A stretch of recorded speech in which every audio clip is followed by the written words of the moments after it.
Good afternoon. My name is Luke Taylor, and it is my pleasure to introduce our guest, Ms. Amy Willis, who will discuss why you should read Adam Smith. Ms. Willis is a senior fellow and director of the online libraries and programs at Liberty Fund, Incorporated, where she leads efforts to make the ideas of Adam Smith and economics both accessible and engaging to a broad audience. This includes overseeing Liberty Fund's newest online project, adamsmithswork.org. She also serves as producer for the popular podcast Econ Talk and The Great Antidote that develop innovative resources for both students and educators. Teaching economics at many levels from high school to graduate programs, Ms. Willis enjoys facilitating engaging dialogues based on liberty, markets, and civil society. Please join me in a warm welcome to Ms. Willis.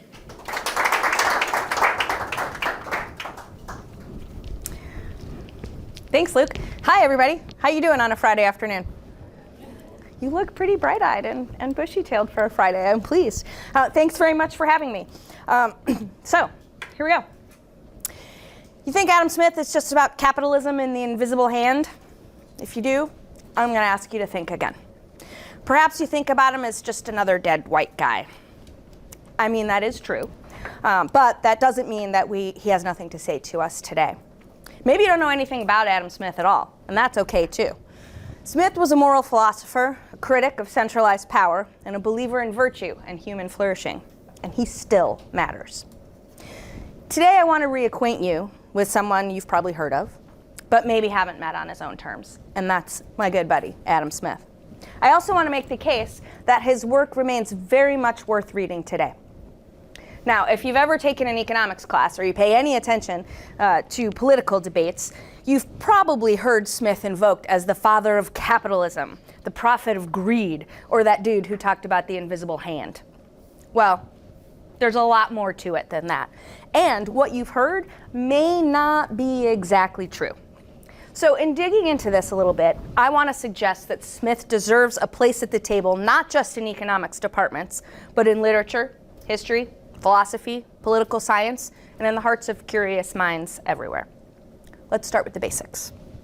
Who was Adam Smith? He was born in 1723 in a small town called Kirkcaldy in Scotland during a time that we now know of as the Scottish Enlightenment. It's an extraordinary era that gives us thinkers like the philosopher David Hume, the natural scientist James Hutton. It also coincided with the American founding, and these Scots had a considerable influence on this side of the pond as well. Smith in particular was suggested as regular reading by folks like John Adams and Thomas Jefferson. Most of the founders had Smith's works in their personal library, but that's a bit later in his life. When Smith was young, he studied at the University of Glasgow and later at Oxford, and he had a lot to say about his professors there.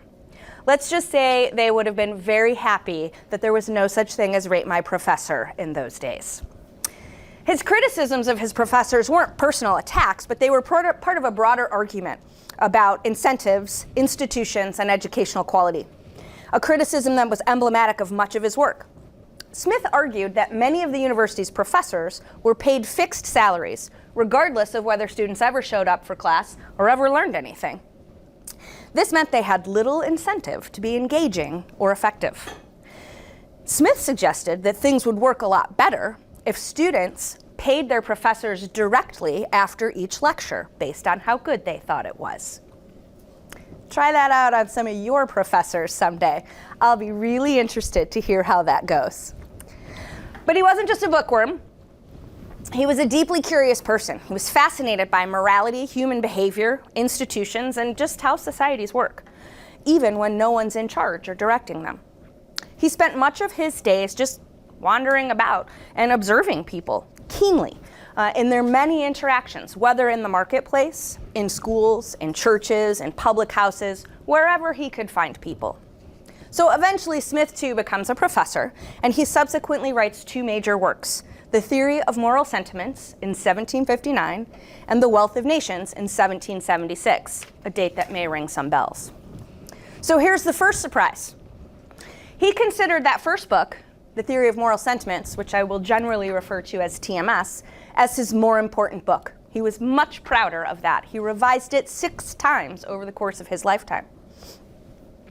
He thinks that's the better book, and I agree. You should start there. But the second one, The Wealth of Nations, is much better known today. And that's just the first surprise. What most people know about Smith today is rife with misconceptions. So let's tackle a couple of those first. First, let's start with the biggest one. I saw some nods earlier, so I know you've heard this before, that Smith is the father of capitalism. Well, this one really misses the mark. First of all, the word capitalism doesn't even appear in the English language until about 100 years after Smith is dead. Now, it is true that Smith described and defended market economies, but he spoke of the market-based society as what he called a system of natural liberty, not capitalism. Wasn't even a word. He was deeply interested in ethics and in the moral foundations of society, and that's the subject of his first book. While he's most commonly known today as the father of economics, even that's not quite true. As I mentioned earlier, Smith was a professor of moral philosophy, never a professor of economics. In fact, like capitalism, there really was no such thing as economics in Smith's day. As his career progressed over the years, and particularly with the publication of his second book, The Wealth of Nations, the field of political economy began to emerge. This was more of a broad, interdisciplinary approach that combined economics, politics, philosophy, history, and ethics to study how societies organize production, distribution, and power. That's where his head was, not in micro or macro models, financial markets, business cycles, anything like that. That doesn't mean economics today doesn't have anything to learn from Smith, which brings us to the next big misconception that I tend to encounter, that Smith was all about selfishness or greed. So here's the thing. Smith barely mentions selfishness anywhere. You may have heard the term homo economicus, which is a simplified model of human behavior that we use in economics today to describe individuals as rational, calculating, and self-interested agents who make decisions only with gain in mind, whether that's satisfaction, whether that's profits, whatever their motive. This homo economicus dude sounds like kind of a jerk, and I think Smith would actually agree with that. Smith didn't talk about selfishness, but he did talk about self-interest, and even more importantly, what he called self-love. So let's see how Smith used selfish where he does, which as it happens occurs in the very first line of his very first book, which opens as follows. How selfish soever man may be supposed, there are evidently some principles in his nature which interest him in the fortune of others, and render their happiness necessary to him, though he derives nothing from it except the pleasure of seeing it. So Smith says that a fundamental part of our nature is our concern for the plight of others, even, and perhaps especially, when it has no bearing on our own situation whatsoever. Later in the TMS, Smith uses the term self-love rather than selfishness as a broader term for our natural concern for our own well-being. Again, he says, every man is, no doubt by nature, first and principally recommended to his own care. That means that the only person who really knows what's best for herself is herself, right? And it's only natural to care about yourself in that way first. In the theory of moral sentiments, he argues that humans are driven not just by self-interest, but by sympathy, what today we might call empathy, another word that didn't really exist in the lexicon of Smith's day. We care about others, and we want their approval. We're social beings. You might think about Smithian sympathy in terms of concentric circles. It begins with your regard for your own self-care, as I just mentioned. And then your circles of sympathy extend outward, reaching out next to your immediate family, then to your friends, then to your classmates, then to your community, and so on and so forth. But there is a bit of a tension there when you think in terms of circles. If you follow that circle analogy, you see that your sympathy for others is diminished the further out in the circles that you go.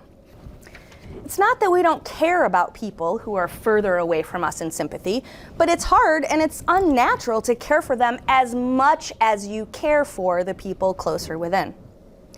But this also means that one should have mutual sympathy with anyone and everyone they encounter within those circles. It's just a matter of degree. So while Smith is focused solely on our moral lives in this book, the TMS, it's important to understand this when we start talking about our economic lives, which is the subject of the second, more famous book, The Wealth of Nations. Those with whom we engage with in markets also have a place in our circles of sympathy, and their happiness will concern us as well. Some of them may be closer when you go to the farmer's market and you know the farmer from whom you buy vegetables or fruits. They may be further away. They may be Amazon or Walmart or wherever you're ordering something from, and you may not have personal contact with them at all. But the same rules of behavior Smith thinks would apply even though that behavior is tempered by some sympathetic distance as we get further out in our circles. So let's move from self-love to self-interest. Again, Smith is exceedingly careful with the terms that he uses. Self-interest is not selfishness, and he doesn't use that term again. So in The Wealth of Nations, this is probably the most famous quote from Adam Smith of all. He says, "It is not from the benevolence of the butcher, the brewer, or the baker that we expect our dinner, but from their regard for their own interest." So many people interpret this as, well, they don't care anything about you. They just want to sell their goods so that they can make their own living. So here, self-interest does mean individuals pursuing their own goals, and that can include economic ones like that, within the framework of voluntary exchange. This form of self-interest drives mutual benefit through trade and cooperation, but not selfishness or greed. For Smith, self-interest is a natural and productive motivator in markets, but also in non-market interactions. It's simply the idea that people purposefully go for their own individual ends and act with those ends in mind, and that only the individual has the complete knowledge of what those ends might be. Those ends might be monetary in nature. It might be the case that the butcher really only does care about getting money for his meat, right? But to Smith, giving money to your favorite charity, for example, is just as self-interested as paying for goods and services in the market. But he also says it's only in free markets that this level of mutual benefit can occur. Because again, only the individuals involved can know their ends, and Smith wants them to be able to pursue those ends in the way they best see fit.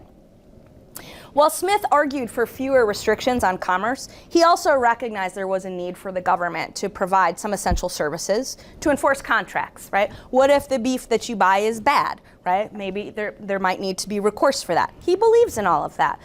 He wants to maintain the rule of law so that markets can flourish. But this nuanced view, which is not typically attributed to him, accepts that some regulation and some work on the part of the state is necessary to ensure fairness and stability in markets. But we still can't forget about sympathy. It keeps coming up, because sympathy is what makes markets work well. Smith emphasizes that our self-love must be tempered by our capacity for sympathy. And sympathy, again, think more like empathy in today's parlance, is our ability to imagine and care about how others feel. He warns against unregulated self-love and stresses the importance of social norms and moral judgment. So for Smith, self-love is our natural concern for ourselves, which includes our emotions, our desires, our dignity. Our self-interest, which again is natural, we all have, is the practical pursuit of advantage in markets, but also in interpersonal relationships and any sphere of human interaction. Neither are inherently selfish in Smith's view, but they must be balanced by moral awareness and social interaction, by sympathy. The good news is, Smith believed that we have within our own breasts the great arbiter of sympathy. He calls him the impartial spectator. Some people think of the impartial spectator as like a conscience, like the little gal sitting on my shoulder, which tells me, when I'm making a good choice and when I'm making a bad choice. But I think it's a little bit more than that. Your impartial spectator is a little bit more like a moral mirror. Say that 3 times fast. I'm glad I got it out once. The moral mirror reflects thoughts and actions back at you in the way that you think others are likely to see them. The impartial spectator also learns along with you. It internalizes this imagined viewpoint of others. So you're constantly imagining what other people would think of your actions, your speech, your motivations. The more you engage with others, again, whether it be in the market, in the classroom, or in the pub, the more social cues and moral norms your impartial spectator picks up. And that makes you better able to do or act or speak appropriately in your next interaction. It helps you temper your self-love with sympathy and direct your self-interest toward morally and socially acceptable ends. Think of it as the Scottish Enlightenment version of a large language model. It will build with repeat interactions. Okay, so back to the wealth of nations and the butcher, the brewer, and the baker. They do not need to care about you for the system to work, but they might. It's also likely that when they see they've made you happy via an exchange, they'll feel happy in turn. Likewise, if you're unhappy with your interaction with them in the marketplace, they'll probably be unhappy as well. So in other words, yes, people pursue their self-interest. The butcher, the brewer, and the baker need to feed their families or earn money for their vacation or whatever it is their own motivations may be. But they also want to be seen as good. They want not just to be loved, but to be lovely. That's another little tension at the heart of Smith's work. To be loved to Smith is just as it sounds, to be liked, to be praised, to be admired by others. But it's not enough just to be loved. People also want to be lovely, to actually deserve that love through virtue, integrity, and proper conduct. In other words, we don't just want approval, we want to earn it by being the kind of person who ought to be approved of. To be loved isn't enough. You want to aspire to be lovely. So in fact, I would argue that you can't understand the motivations of the butcher, the brewer, the baker, or the entire wealth of nations for that matter, without understanding what Smith says about sympathy in the theory of moral sentiments first. Okay. One more big confusion about Smith. Smith as the champion of unfettered free markets, or the prophet of greed. You've probably heard people say that markets, when guided by the invisible hand, will naturally lead to the best outcomes. That's true. But again, it's also more than that. Smith only uses the phrase the invisible hand 2 times in all of his works, once in each book, and then very carefully. That's actually a really good trivia question if you're ever having nerd trivia sometime, because people will assume that the invisible hand, being so closely associated to Smith, shows up everywhere. Twice. People usually talk about the invisible hand in reference to the wealth of nations, but remember that the TMS came first, and that's also the first place where he uses it. So let's take a look at how he uses the phrase the invisible hand. I'm going to go backwards. In the wealth of nations, Smith is describing how individuals, when pursuing their own self-interest, can unintentionally promote the public good without ever meaning to or even thinking about it. Think back to the butcher, the brewer, and the baker. They sell you their steaks, their suds, their sourdough, all out of their own self-interest. In turn, they get money to buy sweaters, shoes, and soap from other people, all with much less effort than if each of those people had to produce all of those things themselves. That's the easy part, right? That makes sense. So here the invisible hand refers to the unintended economic benefits that emerge when individuals follow their own interests in a system of voluntary exchange and cooperation. Okay? Market efficiency, division of labor. That part's easy to understand. In the TMS, the context is a little different. It's more about morality and unintended social order, not efficiency or market or commercial order. So here's one example. Smith argues that the rich pursue luxury. They pursue status, they pursue their own pleasures, but in doing so, they inadvertently are supporting others. They create demand for labor, for services, and so forth. That ends up resulting in a distribution of resources that benefits many, especially poorer people, even though no one intended that outcome. So here the invisible hand represents the idea that self-interested behavior, when constrained by social norms and institutions, can lead to outcomes that benefit society, even if the individual has no awareness or no intention of that goal. In the TMS, the invisible hand refers to moral and distributive consequences. In the wealth of nations, it's more about economic coordination and market efficiency. But in both cases, the invisible hand shows how individual actions driven by self-interest can produce social benefits even when not intended. So I offer all of that by way of explanation of how we should view Smith's corpus. That's a shockingly short period of time for many thousands of pages. So, but perhaps as yet I've not answered the most important question: why should you care? And why should you read Adam Smith today? I'm going to give you 3 reasons. First, as I've already mentioned, Smith was first and foremost a moral philosopher. His starting question was, what makes a good society? What makes for good relationships, both personal relationships and relationships in a market setting?